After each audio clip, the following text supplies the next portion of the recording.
Student, good morning student. आज हम part 2 अभ्यास परम गुरु का अध्ययन करेंगे, जिसके अंतर्गत हम लंग लकार प्रथम पुरुष को जानेंगे। बच्चों, अभ्यास परम गुरु अर्थात अभ्यास सबसे श्रेष्ठ गुरु होता है, अर्थात अभ्यास के द्वारा हम कुछ भी प्राप्त कर सकते हैं। देखिए, पाठ का फर्स्ट पैराग्राफ देखिए, स्क्रीन पर आपके सामने है, बुक आपके पास है, आप देखिए। आप चाहें तो बच्चों पेंसिल से बुक में भी लिख सकते हैं। टफ वर्ड आपको नहीं आ रहे तो आप लिख सकते हैं। आप चाहें तो साथ के साथ आप अनुवाद भी लिख सकते हैं। देखिए, पुरा एकस्मिन् आश्रमे अनेके छात्रा पठन्ति स्म। प्राचीन समय में एक आश्रम में अनेकों छात्र पढ़ते थे। बच्चों, यहाँ पठन्ति स्म, ये स्म जो है ये लंग लकार है। तेषु मध्ये एकः मंद बुद्धि बालकः अपि आसीत्। अनुवाद देखिए, तेषु मध्ये, तेषु उनके, मध्य बीच में, एक मंद बुद्धि अर्थात कम बुद्धि वाला, बालक अपि भी, आसीत था। अनुवाद देखिए, उनके बीच में एक मंद बुद्धि वाला बालक भी था। तस्य बालकस्य नाम बोपदेव आसीत। तस्य उस बालकस्य, बालक का नाम बोपदेव था। तस्य रुचि पठने न्यूना आसीत। तस्य उसकी रुचि पठने पढ़ने में, न्यूना कम, आसीत थी, उसकी रुचि पढ़ने में कम थी। सह यत् किंचित अपि पठति तत् विस्मरति स्म। स वह, यत् जो, किंचित अपि कुछ भी, यहाँ संधि विच्छेद हो रहा है, किंचित प्लस अपि, अपि अर्थात भी, किंचित कुछ, पठति पढ़ता, तद वह, विस्मरति स्म भूल जाता था। विस्मरति भूल जाना। अनुवाद देखिए, वह जो कुछ भी पढ़ता था वह भूल जाता था। सर्वे सहपाठिन तस्य उपहासम अपि कुर्वन्ति स्म। सर्वे सभी, सहपाठिन सहपाठी अर्थात साथ पढ़ने वाले छात्र, तस्य उसका, उपहासम उपहास या मजाक, अपि भी, कुर्वन्ति स्म करते थे। देखिए अनुवाद, सभी सहपाठी उसका उपहास भी करते थे, मजाक भी करते थे। एकदा, एक बार, आचार्य गुरु ने, आचार्य ने, तस्यो उपरि, यहाँ संधि विच्छेद है, तस्य प्लस उपरि, तस्य उसके, उपरि ऊपर, कुपित क्रोधित, भूत्वा हो करके, यहाँ हम प्रत्यय अलग करेंगे, भू धातु कत्वा प्रत्यय, हो करके, तम उसे, आश्रमात आश्रम से, बही बाहर, अकरोत कर दिया। अनुवाद देखिए, एक बार आचार्य ने उसके ऊपर क्रोधित हो करके उसे आश्रम से बाहर कर दिया। सह अचिंत्यत, उसने सोचा, अहम मैं, मंदमती अस्मि, मंदमती हूँ अर्थात कम बुद्धि हूँ। मम भाग्ये, मेरे भाग्य में, विद्या नास्ति, विद्या नहीं है। नास्ति में संधि विच्छेद है, न प्लस अस्ति, न अर्थात न अस्ति है, मेरे भाग्य में विद्या नहीं है। नेक्स्ट पैराग्राफ देखिए,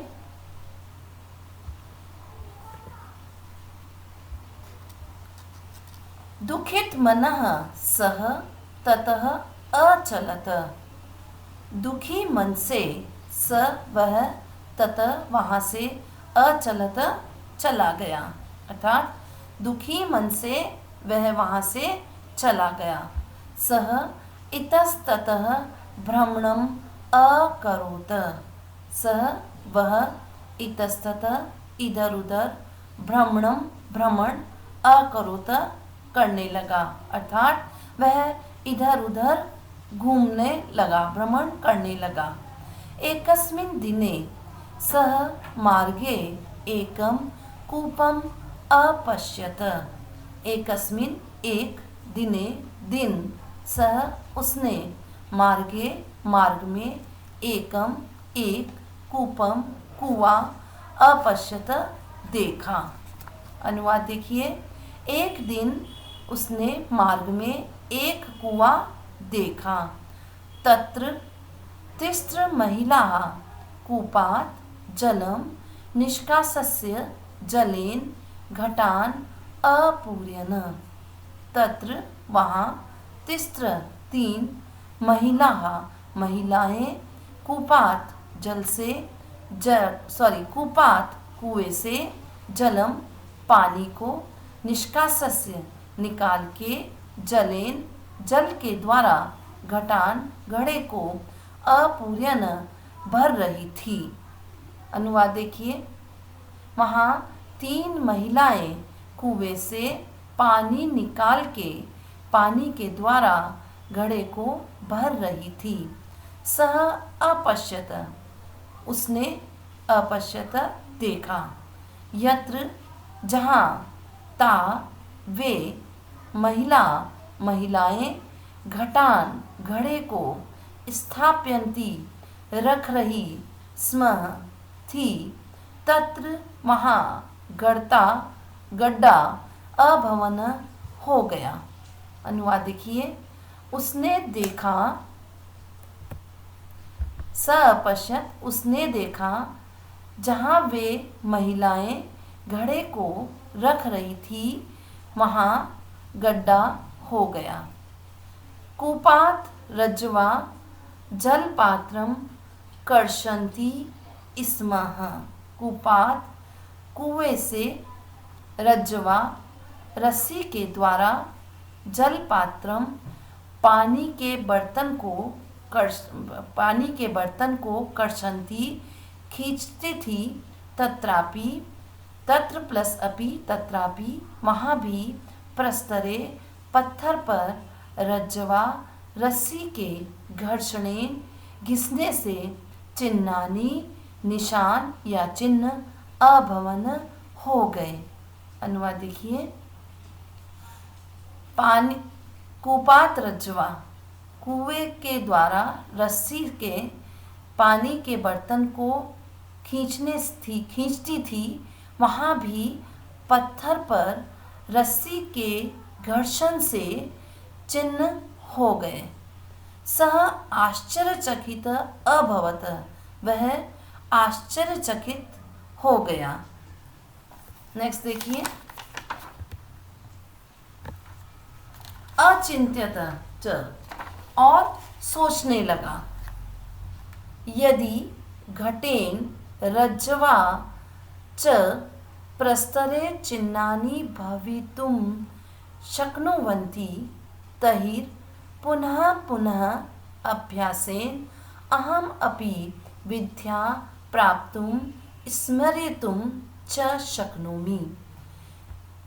यदि घटेन घड़े के द्वारा रज्वा च और रस्सी से प्रस्तरे पत्थर पर चिन्ह निशान भवितुम हो सकते हैं, शक्नुवंती सकते हैं, तहिर तो पुनः पुनः बार बार अभ्यासेन अभ्यास के द्वारा अहम अपि, यहाँ संधि विच्छेद है, अहम प्लस अपि मैं भी विद्या प्राप्त करने और स्मृतुम याद करने में समर्थ हो सकता हूँ, होऊंगा। अनुवाद देखिए, यदि घड़े के द्वारा और रस्सी से पत्थर पर निशान हो सकते हैं, तो बार बार अभ्यास के द्वारा मैं भी विद्या प्राप्त करने और याद करने में समर्थ होऊंगा। नेक्स्ट पैराग्राफ देखिए। सह एव विचार्य विद्या प्राप्ते दृढ़ संकल्पम अकरोत आश्रमम च प्रत्यागच्छत। सह उसने एवं ही विचार विद्या प्राप्त करने के लिए दृढ़ संकल्प अकरोत किया, आश्रम च और प्रत्यागच्छत, या संधि विच्छेद है, प्रति प्लस आगच्छत, प्रति वापस, आगच्छत आ जाना। अनुवाद देखिए। उसने ही विद्या प्राप्त करने का विचार करके दृढ़ संकल्प किया और आश्रम की ओर वापस आ गया। सह तद सर्वं वृत्तांतम आचार्यम अकथयत। उसने तब सर्वम सारा, वृत्तांत या घटना, आचार्य को अकथयत कही। उसने सारा वृत्तांत, सारी घटना आचार्य को कही। आचार्य स्नेहेन तस्य आलिंगनम अकरोत तं च विद्वान् भवितुम आशीर्वादम अपि अयच्छत। आचार्य ने स्नेह से, प्यार से, तस्य उसका, आलिंगन किया अर्थात गले लगा लिया, अकरोत किया, तम च और उसे, विद्वान भवितुम होने का, आशीर्वाद अपि भी अयच्छत दिया। अनुवाद देखिए। आचार्य ने उसे प्यार से गले लगा लिया और विद्वान होने का आशीर्वाद भी दिया। सह तत्रैव उषित्वा परिश्रमेण अपठत। सह उसने, तत्रैव या संधि विच्छेद है, तत्र प्लस एव, वहीं, उषित्वा रह करके, परिश्रम के द्वारा, अपठत पढ़ाई की। अनुवाद देखिए। उसने वहीं रह करके परिश्रम के द्वारा पढ़ाई की। पुनः अभ्यासेन सह विद्वान अभवत। बार अभ्यास के द्वारा सह वह विद्वान अभवत हुआ। अनुवाद देखिए। बार अभ्यास के द्वारा वह विद्वान हुआ। कालांतरे सः एव बालकः संस्कृत व्याकरणस्य महान् पंडित वरदराज इति अभिधानेन प्रसिद्ध अभवत। कालांतर में वह एव ही बालक संस्कृत व्याकरण के महान पंडित वरदराज इस नाम से, अभिधानेन नाम से प्रसिद्ध हुए। अनुवाद देखिए। कालांतर में वही बालक संस्कृत व्याकरण के महान पंडित वरदराज इस नाम से प्रसिद्ध हुए। सः लघु सिद्धांत कौमुदी नामक संस्कृत व्याकरणस्य पुस्तकम अरचयत। उन्होंने लघु सिद्धांत कौमुदी, ये एक पुस्तक का नाम है बच्चों, लघु सिद्धांत कौमुदी, जो व्याकरण की पुस्तक है, संस्कृत व्याकरण की पुस्तक है। नामक संस्कृत व्याकरण से, संस्कृत व्याकरण की पुस्तक अरचत रचना की। अनुवाद देखिए। उन्होंने लघु सिद्धांत कौमुदी नामक संस्कृत व्याकरण की रचना की। अतएव कथ्यते, इसीलिए कहा गया है, अभ्यास परम गुरु, अभ्यास सबसे श्रेष्ठ गुरु होता है। अर्थात हम अभ्यास के द्वारा सब कुछ प्राप्त कर सकते हैं। जैसा कि कहा गया है, करत करत अभ्यास के जड़मति होत सुजान। अर्थात बार बार अभ्यास करने के द्वारा भी जड़ बुद्धि भी सफल हो जाती है, उसमें भी व्यक्ति बहुत कुछ प्राप्त कर सकता है। धन्यवाद बच्चों। आज जो मैंने आपको पाठ का अनुवाद बताया वह आपको अच्छी प्रकार से समझ में आ गया होगा। आपको ये अनुवाद अपनी फेयर कॉपी के अंदर लिखना है। हमें संस्कृत के पैराग्राफ में से फर्स्ट और लास्ट अक्षर लिखना है, बाकी हमको डैश डैश करके लिखना है, और फर्स्ट और लास्ट अक्षर हम ब्लैक पेन से लिखेंगे और उसका अनुवाद अर्थात हिंदी अर्थ हम ब्लू पेन से लिखेंगे। धन्यवाद बच्चों, आपको ये अच्छे से समझ में आ गया होगा।